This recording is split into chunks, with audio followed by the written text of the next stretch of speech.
ଜୟ ଜଗନ୍ନାଥ। ଆଜି ଆମେ କର୍କଟ ରାଶି ଗୋଚର କୁଣ୍ଡଳୀ ଗୋଚରିତ ହେଉଥିବା ଗ୍ରହମାନଙ୍କ ବିଷୟରେ ଆଲୋଚନା କରିବା ଏବଂ ପର୍ଯ୍ୟବେକ୍ଷଣ କରିବା ଏବଂ ତାଙ୍କର ଗ୍ରହଙ୍କର ଯେଉଁ ଚାଲ ଏବେ ଏବଂ ଗ୍ରହଙ୍କର ଯେଉଁ କଣ୍ଟିନ୍ୟୁଅସଲି ଚାଲିଛି,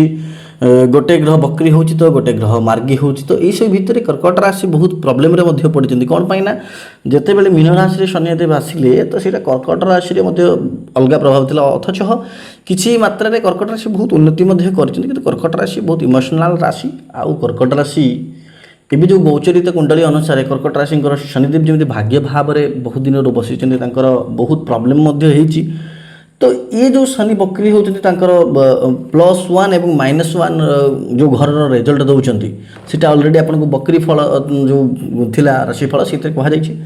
ତ ଅଗଷ୍ଟ ମାସରେ କର୍କଟ ରାଶିର ଆମେ ବର୍ତ୍ତମାନ ବିଶ୍ଳେଷଣ କରିବା ଏବଂ ତାଙ୍କର ରେଜଲ୍ଟ ଉପରେ ଆମେ କଥାବାର୍ତ୍ତା ହେବା। କେମିତି ରହିବ ସ୍ୱାସ୍ଥ୍ୟ, ଧନ, ସମ୍ପତ୍ତି, କ୍ୟାରିୟର, ନିଶ୍ଚିତ ଭାବରେ ଅର୍ଥ କଥା ମଧ୍ୟ ଆମେ ଆଲୋଚନା କରିବ,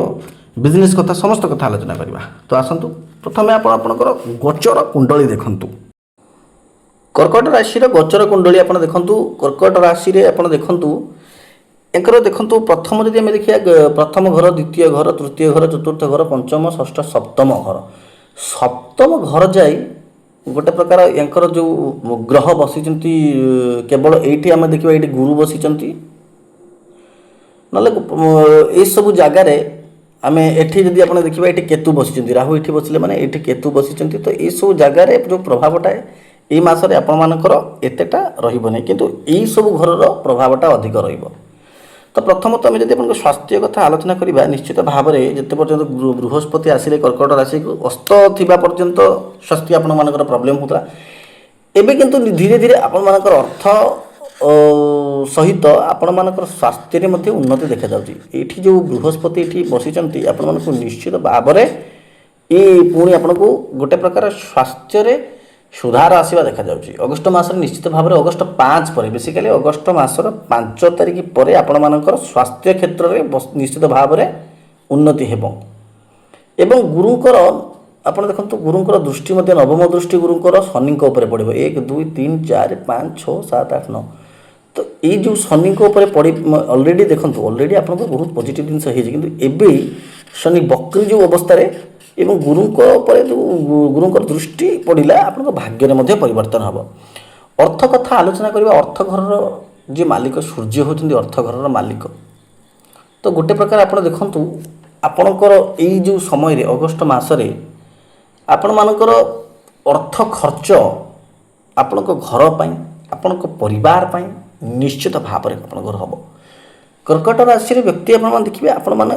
ବହୁତ ଭାବିଚିନ୍ତି କାର୍ଯ୍ୟ ପଦକ୍ଷେପ ନିଅନ୍ତି। ଏହି ସମୟରେ ଆପଣ ଦେଖିବେ କିଛି ନା କିଛି ଘର କରଣା, ଅର୍ଥାତ୍ ଘରର ଟଏଲେଟ୍, ଘରର କିଛି ଜିନିଷ, କିଚେନ୍, ଏଇସବୁ ଜିନିଷରେ ଆପଣମାନଙ୍କର ଖର୍ଚ୍ଚ ଅଛି। ଏବଂ ପିଲାଙ୍କ ପାଠପଢ଼ା ପାଇଁ ମଧ୍ୟ ଆପଣମାନେ ଚିନ୍ତା ଟିକେ କରିବେ ଏହି ସମୟରେ।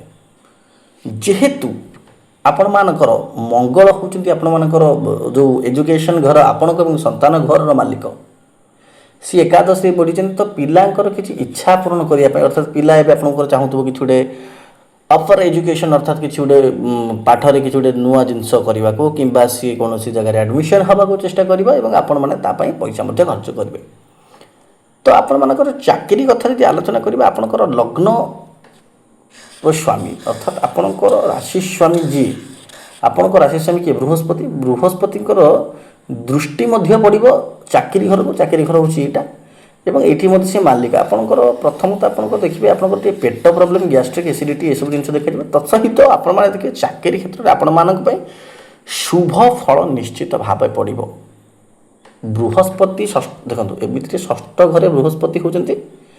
ନକାରାତ୍ମକ ଫଳ ଦିଅନ୍ତି, କିନ୍ତୁ ଷଷ୍ଠ ଘରର ମାଲିକ ଯେହେତୁ ଆପଣଙ୍କର ଯଦି ଋଣ କରିଥିବେ କୌଣସି ଜାଗାର ଲୋନ୍, ଏହି ସମୟରେ ସୁଝିବାର ନିଶ୍ଚିତ ଭାବରେ ସମୟ ଅଛି। ତ ସହିତ ଆପଣମାନଙ୍କର ଦେଖିବେ ଆପଣମାନଙ୍କର କୌଣସି ପ୍ରକାର ରୋଗର ଜଣାପଡ଼ୁନଥିଲା, ଟେଷ୍ଟ ହେଉଥିଲା, ଏଇଟା ହେଉଥିଲା, ଜଣାପଡ଼ୁନଥିଲା ଆପଣମାନଙ୍କ ଦେହ ପ୍ରୋବ୍ଲେମ୍ରେ ରହୁଥିଲା, କିନ୍ତୁ ଆପଣ ଜାଣିପାରୁନଥିଲେ ଏକ୍ଜାକ୍ଟ ଡିଜିଜ୍ଟା କ'ଣ। ଏ ସମୟରେ ଆପଣମାନେ ଜାଣିବେ ନିଶ୍ଚିତ ଭାବରେ। ଏ ସମୟରେ ଆପଣମାନଙ୍କର ବହୁତ ବଢ଼ିଆ ଫଳଟା ଆକ୍ଚୁଆଲି ଆସିବ। ଚାକିରି କ୍ଷେତ୍ର, ରୋଗ କ୍ଷେତ୍ର, ଋଣ କ୍ଷେତ୍ରରେ ପଜିଟିଭ୍ ଆସିବ। ଯଦି ଆଲୋଚନା କରିବା ସ୍ୱାମୀ ସ୍ତ୍ରୀଙ୍କ କଥା, ଏଠି ଆପଣ ଦେଖୁଛନ୍ତି ଶନିଦେବ ହେଉଛନ୍ତି ରାଶି ସ୍ୱାମୀ। शनिदेव कौटी बसले भाग्य भाव में बसले प्रथम आपको देखु मार्क करी बृहस्पति दृष्टि अच्छी तो ये टाइम जो स्वामी स्त्री जो गोटे मतांतर चली मतभेद चली गोटे छोट कथा को लेकिन आप पॉजिटिव आ नेगेटिव संघर्ष चली से जिनसा एवं कटो एटी एक्चुअली प्रॉब्लम आप स्वामी स्त्री भर जहाँ होता है अगस्ट 5 पर अगस्ट मासर 5 तारिख पर आप निश्चित भाव में बढ़िया फायदा एक्चुअली बृहस्पति आप उदय हवार अच्छी बहुत बढ़िया भाव में आपणकर फल आसो किंतु आपणकर अष्टम भाव अर्थात पीड़ार भाव दुखर भाव कष्टर भाव से शनिदेव से फल पड़ो फर्स्ट कही -1 घर फल मिल तो चंद्र राहु ये चंद्र राहु रही चंद्र ग्रहण जुग ये रहा तो ये जो ग्रहण जुगर एक्चुअली गोटे प्रकार कौन हम ना आपर बहुत इच्छा आशा पूर्ण हम ना आप लक्षे टका इनकम करने चाहते सीटी आप 60,000 टका हम यही सब जिन मुझे देखो मुझे लजिकाली गोटे आपको एग्जांपल दूसरी बट यही जिनस हम अर्थात आप गोटे कौन जिन चाहूबे से जिनस जो ग्रहण जुगपाई न हुए आउ जो मानकर स्वास्थ्यगत किसी कफ थंडा जनित प्रोब्लेम अच्छी कि मुंड जनित प्रोब्लेम अच्छी ताको निश्चित भाव में यह समय डॉक्टर देखिबार अच्छी कहीं यह समय चंद्र राहु अवस्था हेतु निद्राहीनता एवं किसी पानीजनित प्रोब्लेम एवं थंडा कफ ये सब जनित जलजनित रोग निश्चित भाव में देखा जाए कि गोटे कथा शुणु आपण को निजर जातक देखा दरकार कर्कट राशि बहुत व्यक्तिवृंद तो ये जो गोचर कुंडली सहित आपणकर जातक निश्चित भाव में देखा दरकार अष्टम घरे चंद्र राहु रहिले बहुत पीड़ा बहुत दुख बहुत कष्ट जहाँ जातक आप देखिए निज जातक खोलिए चंद्र राहु कौटी बसते देखिए शनि कौटी बसते देखिए बृहस्पति देखिए बृहस्पति दृष्टि कौटी पड़ुची देखिए कहीं कहले अष्टम घर जमी चंद्र राहु आपण जातक वर्तमान चंद्र राहु शनि एमाने जमी अष्टम षष्ठ 12तम घरे न था जदि 6 12 8 घरे थे ये समयटा आपण खराब मुझे पॉजिटिव कथा कहली चाकरी भल अर्थ भल व्यापारिक कथा जब आम कर मंगल होती मालिक तो मंगल पंचम भाव में लक्ष्मी घरे मालिक एवं एठी मंगल मध्य एकादश भाव में शुक्र राशि तो ये गोटे प्रकार बहुत बढ़िया जुग बिजनेस मानक जो मैंने कैरियर नुआ चाकरी खोजुवा लोक किंतु कथा हूँ जदि आप निज जातक आपणकर चंद्र राहु शनि खराब थे ए समयटा आपण बहुत नकारात्मक आसो बहुत यहाँ हूँ पीड़ार घर जंत्रणार घर आपण जातक अष्टम घर रोग ऋण शत्रु षष्ठ घर व्यय मेडिकल एडमिटर घर जो 12तम घर से ही घर में आपण मानक जमी यही शनि चंद्र राहु न था ना ए समयटा आपण अत्यंत पीड़ित हम आप निजर जातक देखते निजर नक्शा निजर जीवन नक्शा देखते निश्चित भाव में जदि भी बसी आप रिमेडी द्वारा प्रतिकारमूलक कार्य द्वारा आपको ठीक करेंगे आप आमको कॉल करेंगे जातक कनसल्टेशन करेंगे आमर चार्जेस जोटा रोचे बहुत कम चार्जेस रोचे ऑफलाइन चार्जेस बहुत कम रोचे जेहेतु बहुत क्लाएंट आसुँच बहुत जन फोन कर लाभवान होती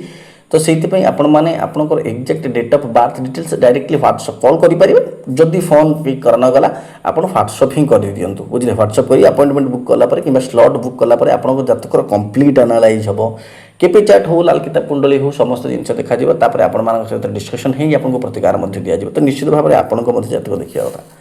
तो आउ गोटे कथा भाग्य भाव में शनि बसले ए शनि पॉजिटिव हो बक्री अवस्था जेहेतु गुरुंकर भी रहा कौन दृष्टि रहा मीन राशि शनि आपणकर एकादश मंगल आपन किसी एनर्जी एवं आप किसी भल उच्चकोटीर काम कर देखा कि सहीपरी भाव में जमी आपको जातक किसी खराब न थाए हाँ आउ गोटे प्रोब्लेम बुध 12तम घरे आपणकर व्यय निश्चित भाव व्यय तो रही आपर गोटे प्रोब्लेम ये देखा आपण किसी कुसांग अर्थात किसी खराब सांग मान पड़ी कर्कट राशि वृंद ये समय किसी मात्रा पैसा खर्च कर देखा कि जदि आपर आडिक्शन थाए मदर निशार खराब प्रवृत्तिर यही सब समय से बढ़ी पारे तो ये सब जिन को आप कौन करवा दरकार आपण से सेम जिन बुध कौटे बस देखा दरकार किंतु आपंकर निश्चित भाव में 160% तो निहाती हम आती मुझे फास्ट पॉजिटिव कथा कहली बढ़िया पॉजिटिव जिनस हम जब आपंकर शनि चंद्र राहु बहुत बढ़िया था बुध मध्य भल था आप हनुमान चालीसा निश्चित भाव में पढ़ु एवं विष्णु सहस्र नाम आप पढ़ी पारे महादेव पिता माता पार्वती आराधना करूँ श्रावण मास महादेव माता पार्वती आराधना करूँ समस्त ग्रह जनित दोष निश्चित भाव कटे जय जगन्नाथ।